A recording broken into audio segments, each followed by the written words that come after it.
Со ребалансот на буџетот, владата нема да скрати ниту денар од трошењата од државната каса кои ги испланира уште лани, кога немаше ниту најава за светската пандемија со COVID-19, туку ќе си додаде уште 54 милиони евра за трошање. Па така, рекордно највисокиот буџет кој го имала земјава досега се покачи и сега ќе изнесува 3,95 милиарди евра. Корона кризата ќе ги намали приходите во буџетот за 11,5% или 415 милиони евра и се планира да се соберат вкупно 3,2 милиарди евра.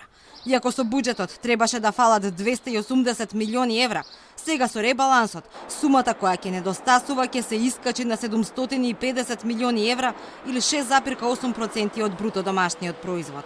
Се ќе се финансира со еврообврзница и задолжување од дома и странство, а се очекува јавниот долг на земјава да се искачи на 58% од БДП.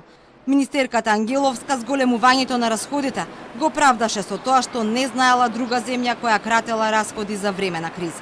Е само 1,4% како што кажав од вкупните расходи, а еве за пример, доколку погледнаме како останатите земји делувале по однос на приходната и расходната страна, ние сме земја која што најмалку, споредено со било која друга земја, ги зголемува расходите.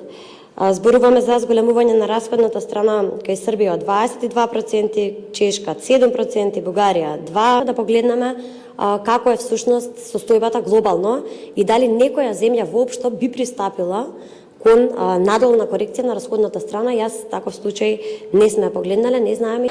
Со ребалансот е проектирано економијата годинава да падне за 3,4%. За надминување пак на корона кризата, владата ги дополнува буџетите на одредени министерства, а има распределби за имплементирање на третиот сет мерки за помош на граѓаните и економијата. Се кратат и капиталните расходи за 68 милиони евра, па за годинава се проектирани на 317 милиони евра. Нема промени во сумата планирана да се потроши за изборите, а со ребалансот не се кратат дополнително ниту парите наменети за политичките партии. Со ребалансот нема правено промени во однос на ставките воопшто, што значи дека со одлуката за прераспределба на ставката во Министерството за правда за политички партии беа намалени околу 200 милиони денари и сега со ребалансот во тој дел нема никаква дополнителна промена. Владата одлучи да нема кратење ниту во платите на администрацијата, а пензионерите ќе си го добијат и усогласувањето на пензиите за годинава.